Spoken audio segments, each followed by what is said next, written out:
Okay, let's move on to part 2 of the B44.2 shock building video. V3 shocks. If you guys were following along a while ago, had a little burr in here. Couldn't find it. But I did determine it is in the shock body. So it's got a little roughness in the thread here somewhere. I can't get it out, but it's still tighten up, so I'm going to leave it be. I did have a problem with these. Transfer this over to millimeters here real quick.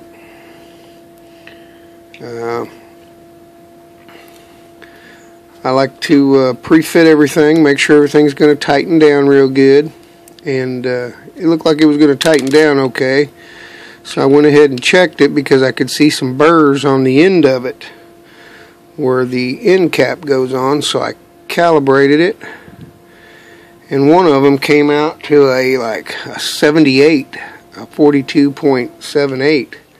I think I got these down to pretty much a 42.70 there.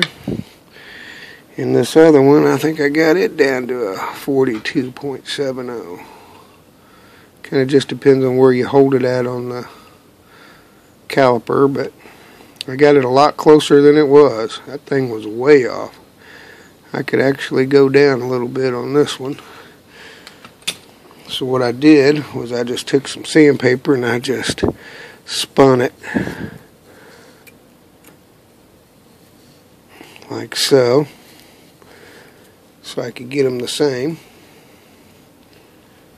Let me blow this thing off here.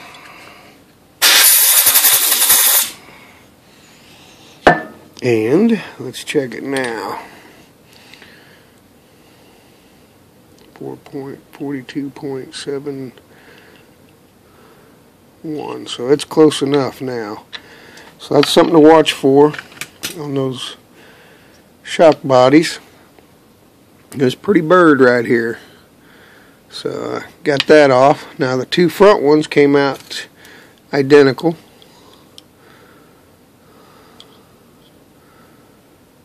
.56 on this one. Let's see what this one comes out to be.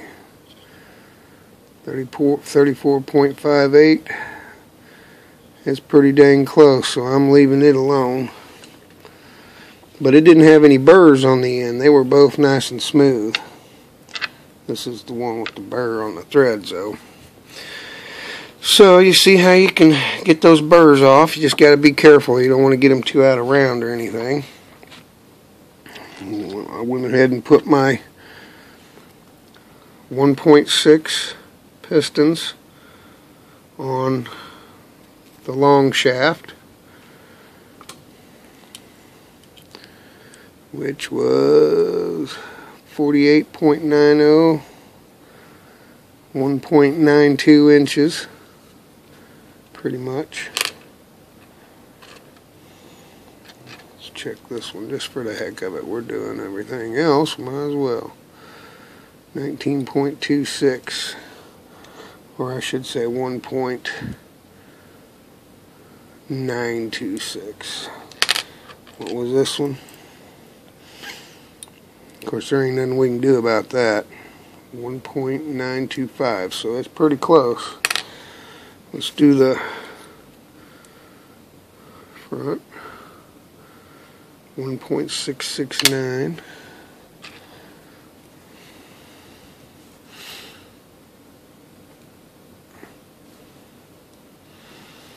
.670.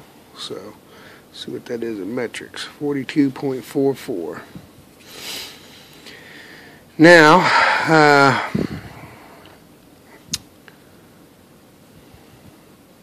they call this a 21 by 3 titanium. So let's see where they come up with that measurement here, if we can figure it out.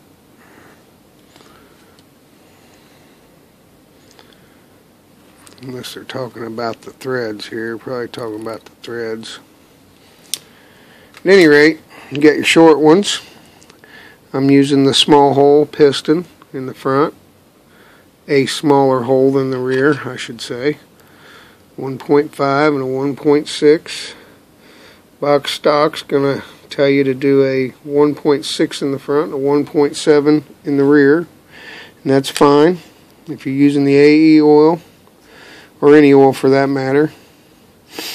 I choose to go with the smaller holes, and I'm using a low-C oil too, so that part of the difference. Now put these together. You just take your E-clip here. It's really nothing major, nothing big. Just clip that on, make sure it's on all the way. Take your piston, we'll point it facing up, and clip that on. Nothing to it. There you go. Front ones are done. Rear ones are done. Really nothing to it. Now, there's shims, these little limiters that go inside there, inside your shock bodies.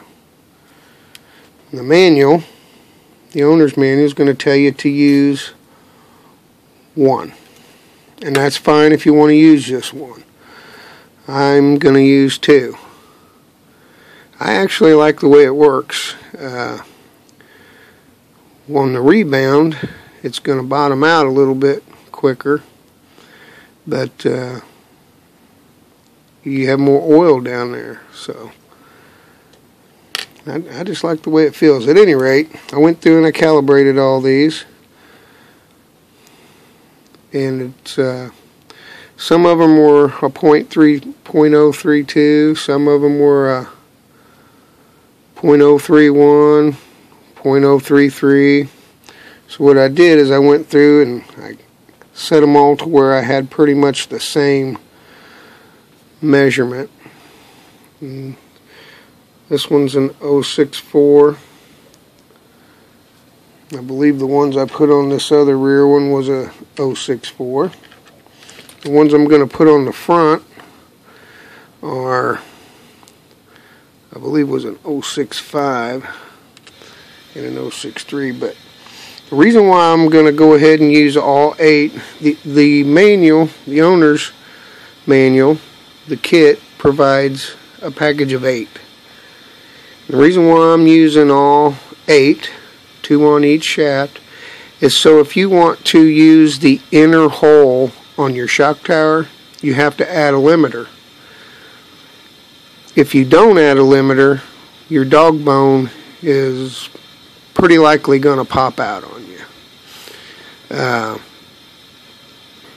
So I go ahead and I put these in. The nice thing about these new shock eyelets is they're a little bit longer than the old ones.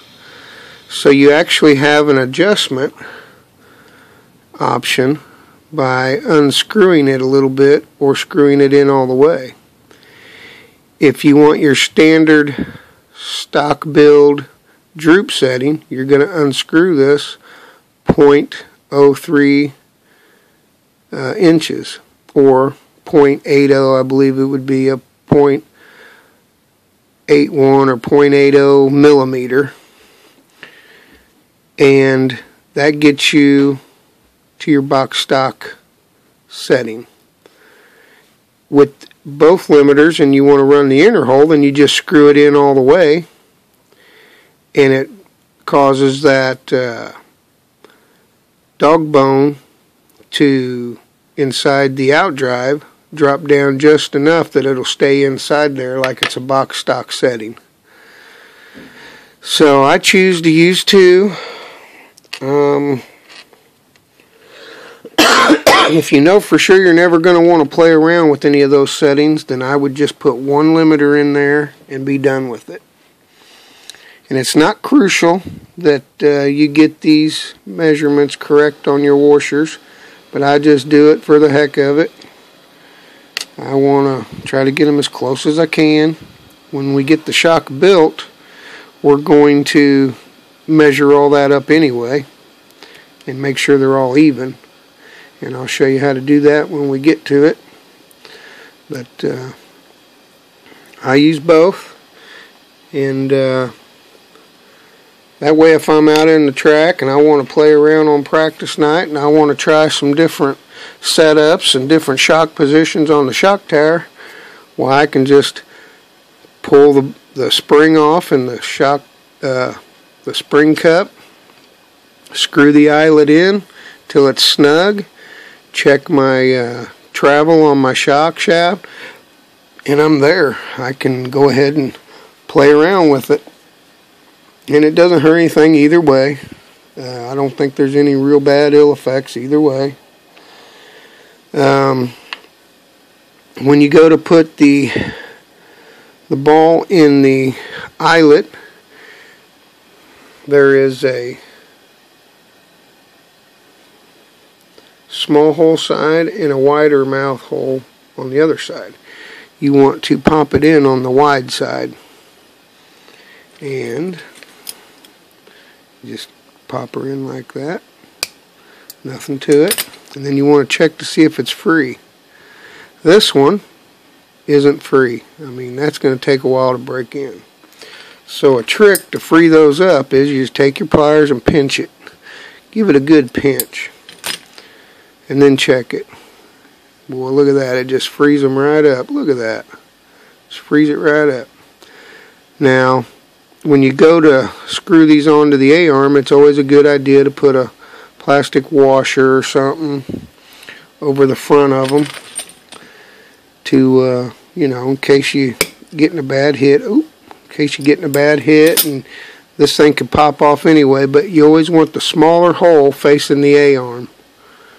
You want to try to get that small hole facing the A-arm. It's harder for it to pop off that way. So if you don't run a washer on the front, go ahead and be sure you run the smaller side hole towards the A-arm. Now, let's get into, there's a couple different ways to do this. We're going to do a rear one. We're just going to throw that in there, and the manual, the owner's manual, is going to tell you to do it a little differently, but we'll do it both ways. This is the way I like to do mine. And if you caught part one, you'll see that I've divided up my shims here, so I know that I got basically a 1.66 millimeter gap on all four shocks. You're going to want to put the small end of the shim on first. Then you're going to want to put the O-ring on. Add a little bit of dust on it. And this is just a dry fit. It works real good. And you're going to put your center spacer on.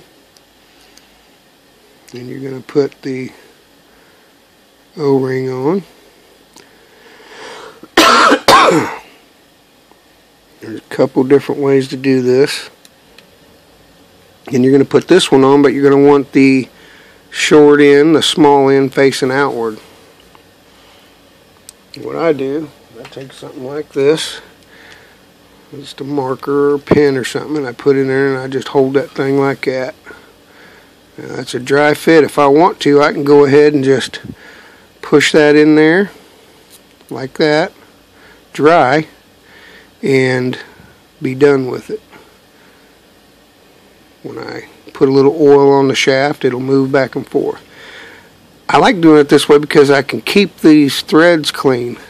I don't have to worry about getting oil on them when I go to put this on. And I like to put them on there dry. So, once you plunge it and work it, you're going to get air whether you do anything or not. So, what you can do if you're worried about getting, and this shaft is real clean, so what you can do is just put you a little drop of oil on there. Get it kind of spread out a little bit. Don't want to overdo it. And then when you go to push this on, it's good and wet, and you've already got some oil on the shaft, and you got some oil on the inside of the body of the shock shaft. But this is still dry down here. Your O-ring's still pretty dry. You'll get a little oil on it maybe, but it ain't going to hurt nothing. Doesn't hurt to have a little oil on that anyway. Then you just take this and set her down. Make sure it's bottoms out. And you're done. I mean, that's pretty easy.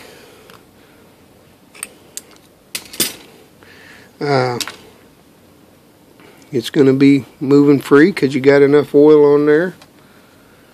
And this is still dry on the end right here. So that one there's ready for a shock eyelet. We're just going to start a thread here. Get her started.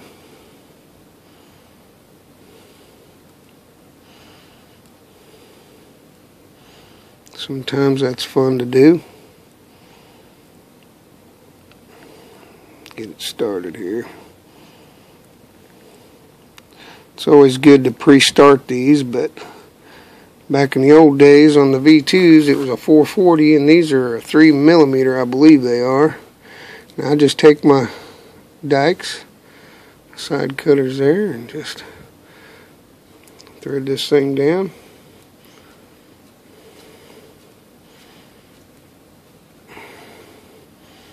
So you know you're getting to the end. And you can use these dikes just a little bit past the thread. And just keep going till it bottoms out. Right about there, I'm feeling some strong resistance. The reason why you can go a little bit past those threads there is because this is going to be on there. You don't want to get any further past where this shock cup, the spring cup's going to fit. So you've got just that little bit of space in there that you can actually scar up your shaft if you want. But the good news is, by doing it that way, this is all dry, and it's not a very messy way to do it, as you can see.